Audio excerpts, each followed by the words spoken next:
नाशिक जिल्हा, सप्तशृंगी देवीच्या डोंगर रस्त्यावरचा एक दिवस. पण काही सेकंदातच 6 जीवांचं आयुष्य थांबून गेलं. पटेल कुटुंब 6 जण देवीचं दर्शन घेऊन इनोवा कारमधून निघाले होते. रस्त्यावर हसणं, बोलणं आणि श्रद्धेचं वातावरण. पण भोवरी धबधब्याजवळचा टोकदार वळण, जिथे डोंगर कडेवरून 800 फूट खोल दरी सुरू होते, तो रस्ता आज त्यांच्यासाठी अंतिम ठरला. ओव्हरटेक करताना एका क्षणाचा ताबा सुटला. गाडी रस्त्याच्या कड्यावरून घसरली आणि थेट 800 फूट दरीत कोसळली. तळापर्यंत पोहोचणं सुद्धा रेस्क्यू टीमसाठी एक युद्ध होतं. घनदाट झाडं, तीव्र उतार आणि एका जागी पडलेलं वाहन.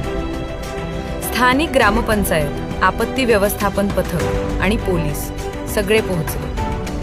पण गाडी अख्खी दरीखाली अडकलेली होती. या अपघातात गेलेले सर्वजण एकाच पटेल कुटुंबातील सगळे देवीचं दर्शन घेऊन निघाले होते. स्थानिकांच्या मते या रस्त्यावर आधीही अनेक अपघात झाले. वळणावर सुरक्षा नाही, रोड मेंटेनन्स नाही आणि सरकारकडे वारंवार केलेल्या तक्रारींकडे दुर्लक्षच.